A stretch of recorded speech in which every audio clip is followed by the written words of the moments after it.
Fort Edward. What a sad little town. Sits on a gold mine. But the people who live here have forgotten everything. Let me tell you about it.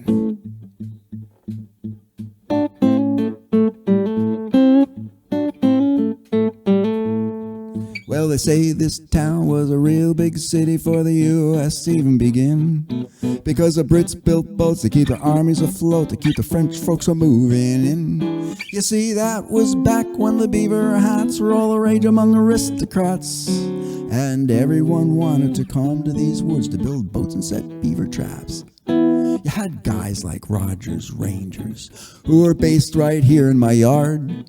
You got Ephraim Williams and the Indian King just up the road where they died hard. Fort William Henry's graves, 'cause of Indian braves that just couldn't behave. And Bloody Pond are there in case you should care about the battle in those days. But I live in Fort Edward, right here, right now. It's the great carrying place of the yesterdays, but it doesn't matter anyhow. Means nothing in my life. Not here, not now. Not here, not now.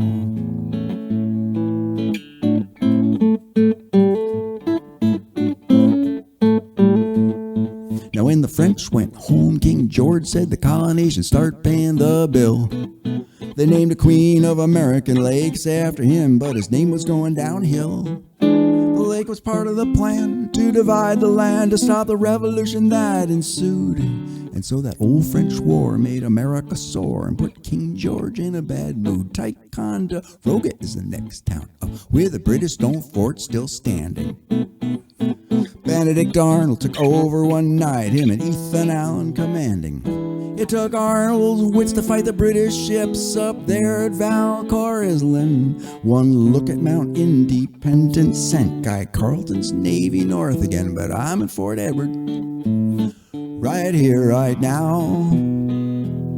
It's the great carrying place of the yesterdays, but it doesn't matter anyhow. Means nothing in my life. Not here, not now. Not here, not now.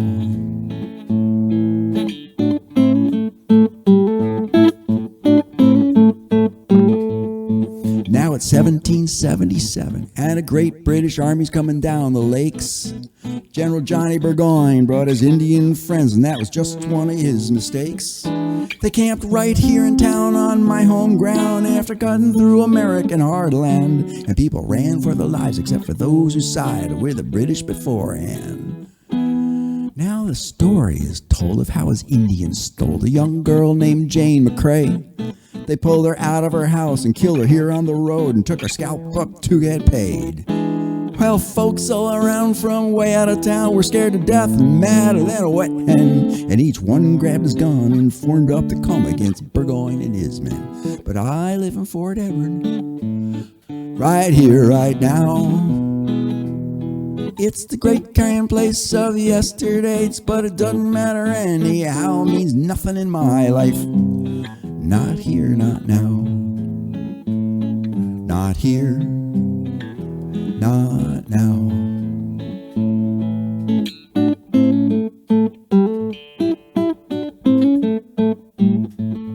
Now when Burgoyne got to Saratoga, he met the American force head on. Above the Hudson on a hill called Bemis Heights, both armies would fight on. 2 times Burgoyne tried to battle his way, cannons roaring and the English drum beat. But in the end it was Benedict Arnold busting through, 'cause Burgoyne's humiliating defeat. For the second time, the country's greatest general got shot in the leg of the same. And we produce our own shame if we're supposed to refrain from even mentioning Arnold's name. Because when France heard about this American victory, like never before, she decided to side with America, and so was won the Revolutionary War. It all happened where I live, right here. They camped in my town, so near. march down my street, the fear. Their houses and graves are still here. So we read about them in history books, these legends who paved the way.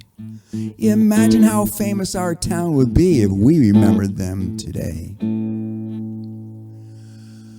But I live in Fort Edward, right here, right now. It is the great carrying place of the yesterdays,